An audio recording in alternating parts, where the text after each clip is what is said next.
વડોદરાના ભાજપના 5 ધારાસભ્યોનો સીએમને પત્ર અધિકારી કર્મચારીઓની કામગીરી સામે સવાલ ઉઠાવ્યા છે। પ્રજાના કામની વાત ન સાંભળતા હોવાનો આક્ષેપ કર્યો છે। કલેક્ટર, ડીડીઓ, એસપી, કમિશનરની સામે રજૂઆત કરાઈ। જોયા જાણ્યા વગર પરિસ્થિતિનું ગુલાબી ચિત્ર બતાવે છે। આ પ્રકારનો પત્રમાં ઉલ્લેખ કરવામાં આવ્યો છે। સાથે જ ધારાસભ્યએ કહ્યું કે સરકારને હકીકતથી દૂર રખાય છે, પોતાને સરકારી અધિકારી માની અંધાધૂન વહીવટ કરે છે। એમએલએ શૈલેષ મહેતા, ચેતન્ય ઝાલા, કેતન ઈમાનદારનો આ પત્ર છે। એમએલએ અક્ષય પટેલ, ધર્મેન્દ્રસિંહ વાઘેલાએ મુખ્યમંત્રી ભૂપેન્દ્ર પટેલને પત્ર લખ્યો છે। તો સત્તાધીશો, અધિકારીઓ જે છે તે મનમાની ચલાવતા હોવાના ધારાસભ્યના આરોપો સાથે સીએમને પત્ર લખી રજૂઆત કરવામાં આવી છે। અધિકારીઓ છે તે ધારાસભ્યનું પણ સાંભળતા નથી, એ પ્રકારનો પત્રમાં ઉલ્લેખ કરવામાં આવ્યો છે। સામાન્ય માણસનું કામ સરકારી કચેરીમાં કરવું એ યુદ્ધ સમાન છે।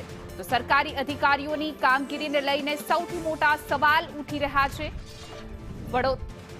5 ભાજપના ધારાસભ્ય છે જેઓએ પત્ર લખી મુખ્યમંત્રી ભૂપેન્દ્ર પટેલને રજૂઆત કરી છે। ત્યારે સવાલ એ થઈ રહ્યો છે કે જ્યારે ધારાસભ્યનું સાંભળવામાં નથી આવતું ત્યારે આમ જનતાની હાલત શું થતી હશે? કારણ કે ધારાસભ્યએ આ પત્રમાં જે રીતે ઉલ્લેખ કર્યો છે અને અધિકારી રાજ ચાલી રહ્યું છે એને લઈને સૌથી મોટા ગંભીર સવાલ। વધુ વિગતો સાથે અમારા સંવાદદાતા હિરેન રાવલ જોડાઈ ગયા છે। જે હિરેન, આ 5 ભારતીય જનતા પાર્ટીના ધારાસભ્યનો પત્ર મુખ્યમંત્રીને રજૂઆત કરવામાં આવી છે।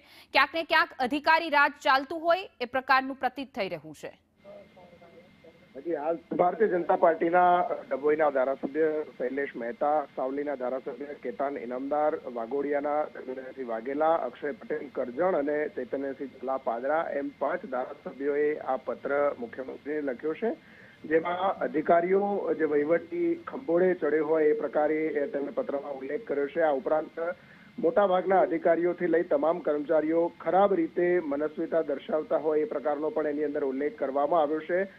અધિકારીઓ પોતાને ગમતી સારી કચેરી બનાવી અને તેમાં સચિવશ્રીઓ સાથે વિડીયો કોન્ફરન્સના માધ્યમથી જમીની હકીકતના અંગેના વાર્તાઓ જે છે એ કરતા હોય છે ને સારું એટલે કે ગુલાબી ચિત્ર બતાવતા હોય એ પ્રકારનો પત્રની અંદર પણ ઉલ્લેખ કરવામાં આવ્યો છે। એટલે એકંદરે અધિકારી રાજ જે ચાલે છે એના ઉપર એમણે સવાલ ઉઠાવ્યા છે। અધિકારીઓ ચૂંટાયેલા પ્રતિનિધિઓનું, સામાન્ય કાર્યકર્તાઓનું અને નેતાઓનું પણ સાંભળતા નથી એ પ્રકારનો આ પત્રની અંદર ઉલ્લેખ કરવામાં આવ્યો છે એ પ્રકારનો લાગે છે।